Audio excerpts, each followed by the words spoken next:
ముందుగా వార్త చూద్దాం. విధుల పట్ల బాధ్యత రాహిత్యంగా వ్యవహరిస్తున్నారంటూ 4 టీచర్లను సస్పెండ్ చేసినట్టు గుంటూరు జిల్లా విద్యాశాఖ అధికారి శైలజ సోమవారం ప్రకటనలో పేర్కొన్నారు. పెదకాకాంలోని యాదవపాలెంలో ఉన్న మండల పరిషత్ ప్రాథమిక పాఠశాలలో ఈ నెల 12వ తేదీన ఇనప గేటు పడి తీవ్ర గాయాలతో విద్యార్థిని చికిత్స పొందుతున్న ఘటన మీద విద్యాశాఖ అధికారులు నివేదికను జిల్లా కలెక్టర్కి అందజేశారు. కలెక్టర్ ఆదేశాల మేరకు పాఠశాల హెచ్ఎం డి శ్రీనివాసరెడ్డి, టీచర్లు మగతాల ఉమామహేశ్వరి, మద్దినేని ఉమామహేశ్వరి, టి ఉషశ్రీని సస్పెండ్ చేశారు. అధికారులు చెప్పిన లెక్క ప్రకారం పెదకాకాని యాదవపాలెం ప్రాథమిక పాఠశాలలో 5వ తరగతి చదువుతున్న బాలిక శుక్రవారం ఇంటర్వెల్లో తినుబండారాలు కొనుక్కునేందుకు హెచ్ఎం శ్రీనివాసరెడ్డిని అనుమతి కోరింది.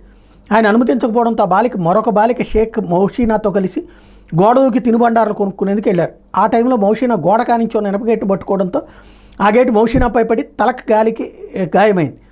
చెవి నుండి రక్తం కారడంతో చికిత్స నిమిత్తం గుంటూరు ప్రభుత్వ ఆసుపత్రి తరలించారు. ఘటన మీద విద్యాశాఖ అధికారులు నివేదిక కోరితే ఇది ఇచ్చారు. ఇందులో అసలు హెచ్ఎం తప్పేంటి నాకు అర్థం కాల, టీచర్ల తప్పేంటి? అందులో ఎవరో ఒకళ్ళ మీద చర్యలు తీసుకోవాలి కాబట్టి తీసుకుంటున్నట్ట. అసలు విచిత్రమైనటువంటి పరిస్థితే. వెళ్ళొద్దు అన్నారు, మిగతా స్టూడెంట్స్ని అలౌ చేసి ఈ అమ్మాయిని ఒక్క అమ్మాయినే వద్దంటే తప్పు.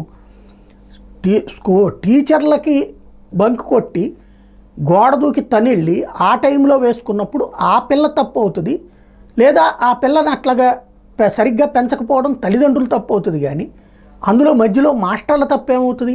హెడ్ మాస్టర్ గారు తప్పు ఎందుకు అవుతుంది? వాళ్ళ మీద చర్య తీసుకోవడం ఏంటనేది అర్థం కాలేదు. అంటే ఏదో ఒకటి ఒకళ్ళని సంతృప్తిపరచాలంటే ఇంకొకళ్ళని శిక్షించాలి, తప్పు చేయకపోయినా శిక్షించాలి. హెడ్ మాస్టర్ గారు బాధ్యతాయుతంగా వ్యవహరించాడు అందుకని శిక్షిస్తారా? టీచర్లు బాధ్యతాయుతంగా వ్యవహరించినందుకు శిక్షిస్తారా? ఇది ఎక్కడ ధర్మం?